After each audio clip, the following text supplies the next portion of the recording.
todos, es un placer tenerlos aquí un día más en el canal de Entendiendo la Fisiología, y el día de hoy vamos a continuar aquí en el apartado de fisiopatología, esta vez hablando de una enfermedad la cual es en esta ocasión una perteneciente al sistema respiratorio. Por sus siglas es EPOC, siendo entonces el nombre completo enfermedad pulmonar obstructiva crónica. Su nombre realmente deja saber de forma muy cruda lo que es una enfermedad de carácter respiratorio que afecta entonces a los pulmones, de características obstructivas, porque vamos a ver luego una muy breve comparación de que hay otro conjunto de patologías que son de carácter restrictivo, y vamos a destacar las diferencias entre ambas, aunque si lo piensan de una forma análoga, llevándola a otro contexto que quizás no sea dentro del cuerpo, se puede suponer. Entonces la bibliografía fue Goldman Cecil, Tratado de Medicina Interna, en su 20ª edición. Entonces vamos a entender qué es exactamente el EPOC. Cuando hablamos del EPOC, en el libro de bibliografía que estamos tomando, nos dicen que es un síndrome que va a abarcar una serie de trastornos que va a compartir la propiedad de obstrucción al flujo de aire respiratorio, que no se invierte completamente con el tratamiento broncodilatador. Eso es algo muy clave. Esa constancia, incluso luego de aplicar un tratamiento broncodilatador. Eso va a ser característico de un EPOC. Entonces, tienen que quedarse con que en el EPOC hay obstrucción. Entonces, como hay obstrucción, las cosas pueden entrar con más facilidad de las que salen.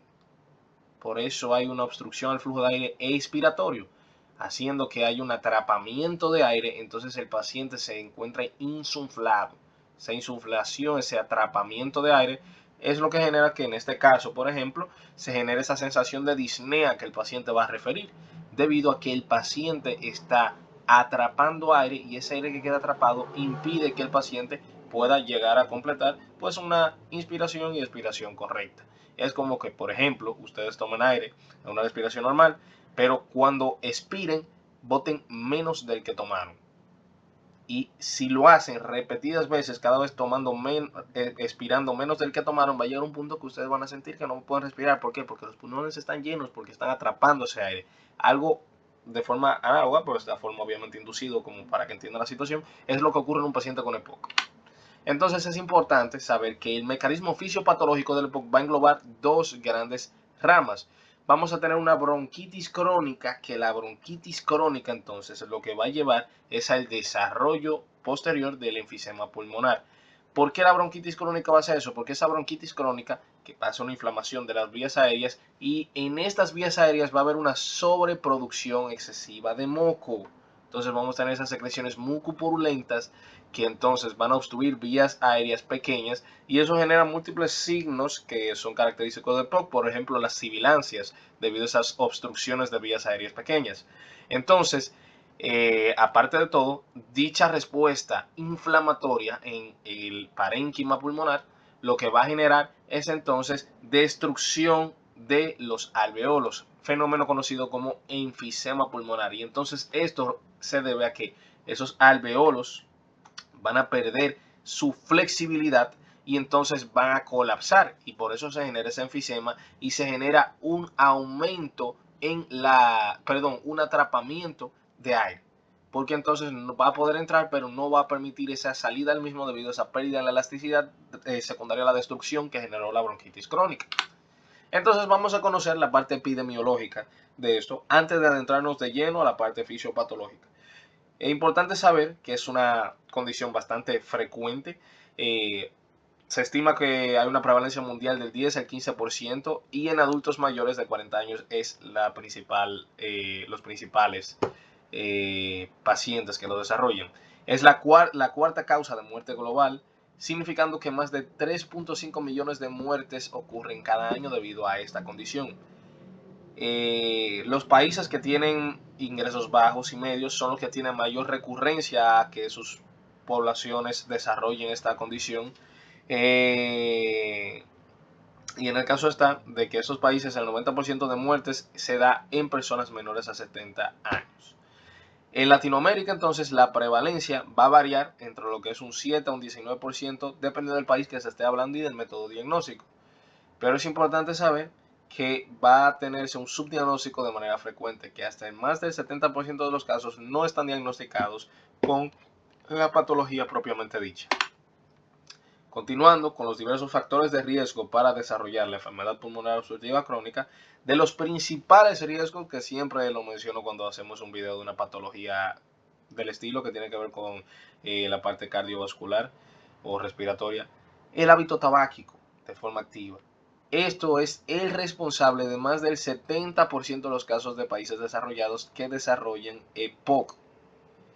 Ya luego se tienen causas secundarias. Esa fue la causa primaria. Y no solamente primaria, sino la principal. Ya luego se tienen casos secundarios, que puede ser el hábito tabáquico pasivo, que es una exposición pasiva a humo, porque se puede tener contaminación del aire. Si estás normalmente en ambientes de personas que fuman y demás, pues estás siendo un fumador secundario, y entonces eso te sube el riesgo de poder desarrollar la patología mencionada.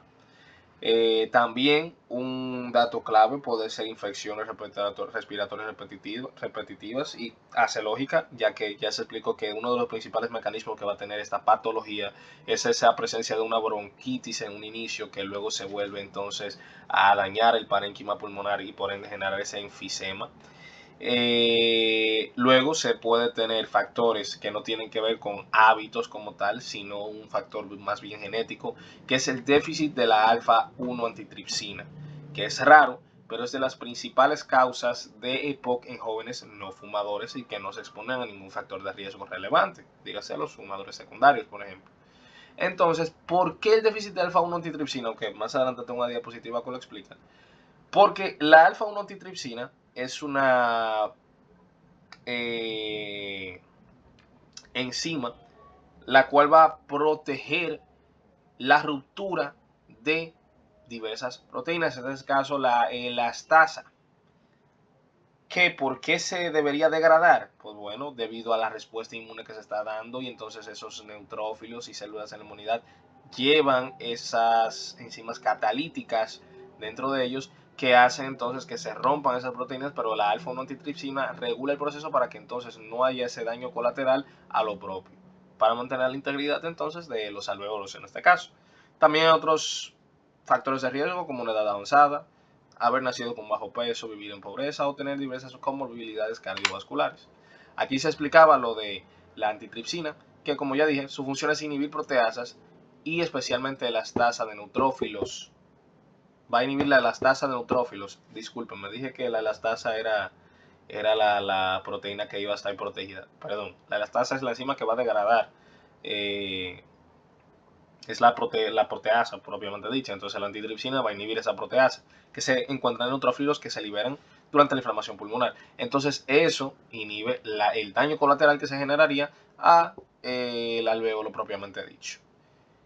Importantísimo saber que dentro de estos déficits de alfa-1 antitripsina, que son cosas genéticas, la variante más agresiva de estos es la PIZZ, porque en esta es que se produce una alfa-1 antitripsina de una forma mal plegada, y esta proteína ni siquiera alcanza el parénquima pulmonar.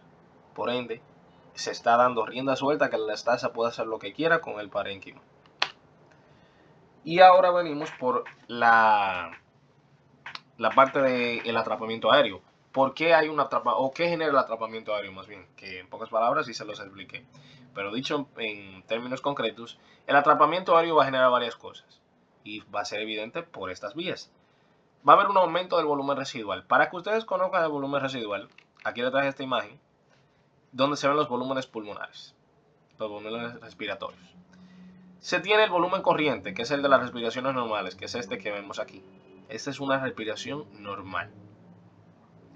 Luego se tiene el volumen de reserva inspiratorio, que es este que vemos aquí, que es esa inspiración que podemos hacer por encima de una respiración normal.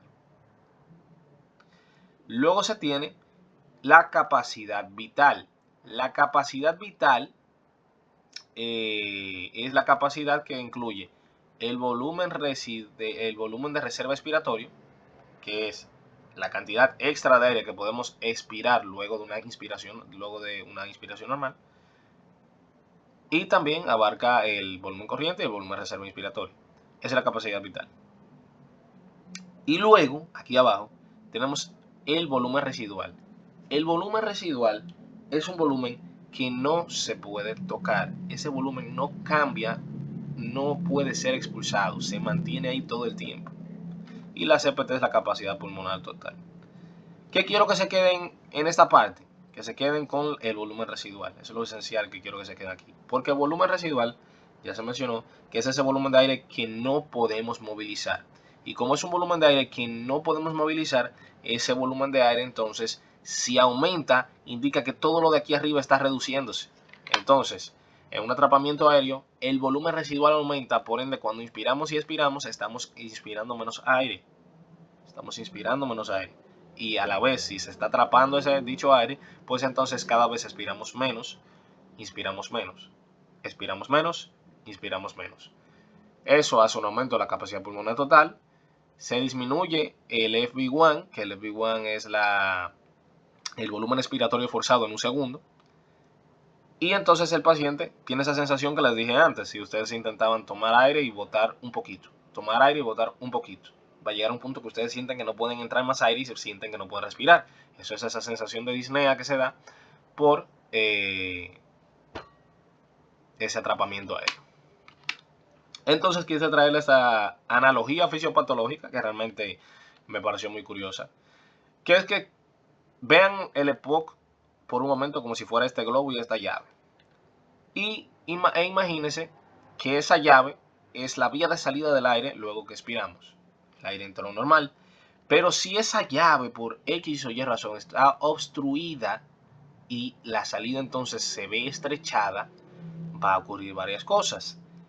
Vamos a poder en una instancia entrar aire, que sí, se puede ver algo dificultado, pero va a poder entrar. Pero para la salida del mismo va a estar más dificultado. Y en el tiempo que sale, pues fácilmente volvemos y entramos más aire. Entonces se genera un atrapamiento. Ahí vamos con lo primero. Por otro lado, tenemos que estar presentes de que vamos a estar en el periodo de inflamación. Y ahí vamos a enfocarnos en el globo. Vean el globo entonces como su pulmón. O como esos alveolos, ¿verdad? Esos alveolos, entonces, no van a poder tener tanta elasticidad y es como que tengamos un globo viejo. Los globos viejos normalmente, ¿qué pasa cuando lo tratamos de inflar? Explotan porque no soportan tanta distensión. Entonces, imagínense ese alveolo dañado ya con ese enfisema que perdió esa capacidad de elasticidad y por ende esa superficie alveolar total se vio disminuida. Imagínenselo así. Como que ese globo, ese alveolo, no puede ya distenderse a la capacidad que tenía y entonces también, aparte de eso, no está logrando el sacar el aire que necesita por una obstrucción que hay más adelante. Eso sería una analogía perfecta para comprender lo que ocurre en una EPOC. Y entonces aquí le traje la diferencia que existe entre una enfermedad obstructiva, en este caso EPOC, y una restrictiva. Y es importantísimo esa analogía del globo porque podrán entenderlo más fácil. En la obstructiva, que es la que estamos viendo, fíjense que todo lo que dije apunta a que el globo va a ser cada vez más difícil de vaciar. Y a la vez, el globo también está quedándose con aire, pero esa elasticidad del globo se está perdiendo. Entonces es como tratar de sacar todo el aire que traía ese globo, pero por una brecha muy pequeña. Por otro lado, en una enfermedad restrictiva no ocurre una obstrucción, o sea, el flujo del aire va a estar normal. Lo que ocurre en una enfermedad restrictiva es como que nosotros tengamos ese globo, que está nítido, y lo tratemos de inflar dentro de un recipiente. Aunque el globo va a llegar a un punto que va a tomar aire, cuando ya llegue a abarcar todas las paredes del recipiente, no va a poder inflarse más de ahí. Entonces hay algo que le impide el expandirse. Entonces es una enfermedad restrictiva. Entonces, en una enfermedad restrictiva vamos a ver una afectación bastante grave en los volúmenes porque van a estar disminuidos. Y en una obstructiva van a estar aumentados debido al volumen, la capacidad pulmonar total va a estar aumentada debido a un aumento en el volumen residual. Entonces, en EPOC hay atrapamiento aéreo, hiperinsuflación y expiración prolongada, mientras que en enfermedades restrictivas los volúmenes pulmonares van a estar más bajos, como ya les dije, y el patrón respiratorio va a ser superficial y va a haber una taquipnea compensatoria debido a que el paciente va a sentir esa disnea y va a método compensatorio a empezar a hiperventilar. Vamos entonces a ver la explicación fisiopatológica detalladamente. Primero tenemos la inflamación crónica. La inflamación crónica va a llevar a una activación de macrófagos, neutrófilos y linfocitos CD8. Ya eso lo hemos visto bastante en el canal. Esos entonces van a liberar las proteasas que les venía mencionando hace un buen rato. Y esas proteasas entonces van a generar daño en lo estructural, que se va a ver que el uso más exacerbado si hay predisposición genética en la parte de déficit de alfa-1 antitripsina. Va a haber un aumento de citocinas proinflamatorias y demás y se genera ese daño a ese parénquima. Eso entonces lleva a la bronquitis crónica, que hay una hiperplasia de esas glándulas mucosas que se encuentran de manera natural en ese epitelio pulmonar, y eso va a llevar a una sobreproducción de moco. Ese moco entonces va a ser el que generará el tampón que va a impedir el flujo, va a ser la obstrucción. Entonces va a haber una metaplasia escamosa del epitelio con menor aclaramiento mucociliar, y eso entonces genera una estenosis de vías aéreas pequeñas, obstrucción de esas vías, que se puede evidenciar, por ejemplo, en signos como la sibilancia, que más adelante la veremos.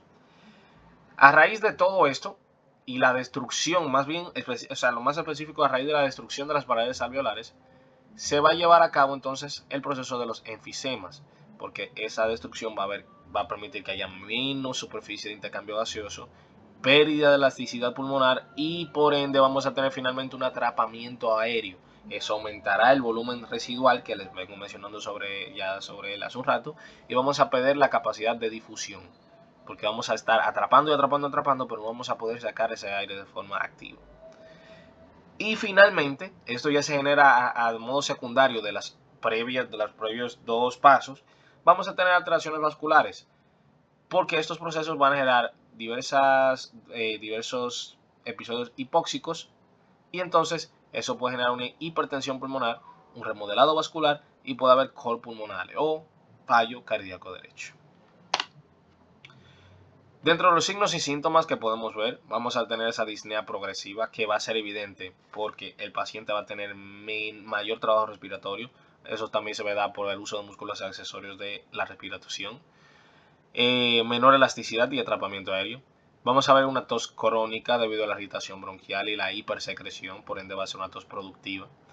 Expectoraciones, ahí la parte de que es productiva, las sibilancias que ya les vengo mencionando hace un rato, la fatiga, porque el paciente va a estar hipoxémico, porque va a estar aumentando y aumentando el volumen residual. También eso entonces impide que el paciente pueda realizar esa desintoxicación de ese dióxido de carbono que se genera de forma natural en el cuerpo, por ende podemos tener episodios de hipercapnia. Y por ende entonces podemos ver esos síntomas de esa hipercapnia como fatiga y demás, cianosis y tórax en barrel chest, que eso se debe a la hiperinsuflación pulmonar que se va a dar por ese atrapamiento aéreo que vengo mencionando hace un rato. ¿Cuáles son los métodos diagnósticos para esta patología? Hay varios, pero el esencial o clave es el FB1-FBC, que el FB1 es la capacidad vital, volumen expiratorio forzado en un segundo, y el FBC es la capacidad vital forzada. Si ese porcentaje nos da por debajo de 0.70 post-broncodilatador, es el diagnóstico confirmatorio de que el paciente posee una patología obstructiva, en este caso EPOC. Grado de obstrucción se va a determinar según el porcentaje predicho que se verá en el FB1, según los estándares GOLD, que es el Global Initiative for Obstructive Lung Disease, que es unos estándares mundiales que se toman para caracterizar la obstrucción según el FB1 del paciente. Se puede realizar radiografía de tórax, ahí se va a ver la hiperinsuflación, diafragma plano, debido a que este va a estar contra la presión que van a ejercer los pulmones sobre él, un aumento en el espacio retroesternal. Vamos a ver una tomografía axial computarizada, una identificación de enfisema centrobuliar o panacinar.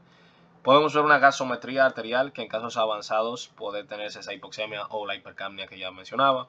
Y pruebas complementarias que pueden permitirnos saber la etiología del EPOC del paciente. Por ejemplo, pruebas genéticas para saber alfa-1 antitripsina en jóvenes no fumadores, oximetría o cuestionarios clínicos. ¿Cuál va a ser entonces el plan de tratamiento? El plan de tratamiento va a adaptar métodos no farmacológicos, farmacológicos y cambios en hábitos. Dentro de los no farmacológicos, el principal, si este es un hábito del paciente, es suspender el tabaco. Fomentar la vacunación contra patologías respiratorias que pudieran haber generado esto. Rehabilitación pulmonar, oxigenoterapia de ser necesario y brindar de igual forma al paciente un soporte educacional en soporte nutricional. Para el tratamiento farmacológico, entonces ahí vamos a hablar de una serie de fármacos que en el video de farmacología correspondiente a esto los mencionaré con su mecanismo de acción y demás. Pero ahí entran broncodilatadores, anticolinérgicos, corticoides inhalados, combinados farmacológicos de los previos que mencioné, o fármacos para exacerbaciones que se pueden dar por infecciones respiratorias y demás, para tratarlas e impedir que entonces empeore la patología obstructiva del paciente. Luego se tiene el tratamiento de exacerbaciones, disculpen la falta ortográfica aquí. Aquí se dan, como ya dije, para situaciones extras que por una recaída que tuvo el paciente o demás. Entonces se dan, por ejemplo, corticoides, antibióticos, broncodilatadores de acción rápida, oxigenoterapia controlada y de ser necesario, ya en un caso extremo, se puede ventilar de forma mecánica no invasiva si ya entramos en una insuficiencia respiratoria. Y finalmente, aquí les traje esta pequeña tablita que explica la clasificación GOLD, que nos sirve para determinar qué tan grave es la obstrucción del paciente en base al volumen expiratorio forzado en un segundo post broncodilatador. Entonces, según el porcentaje que nos den, GOL 1 es el de menor pronóstico, GOL 2 ya estamos un poco más intermedio, igual de que GOL 3, y GOL 4 es el peor de todos. Entonces nada, eso fue todo por el video de hoy. Realmente espero que hayan aprendido mucho. Y en la próxima nos vemos con una patología que sí lo es, aunque muchos quizás no sabían que era considerada como tal, que es la obesidad. Una patología crónica que azota el mundo y generaciones futuras, que es de mucha preocupación. Entonces nos vemos en la próxima clase y espero que hayan aprendido mucho.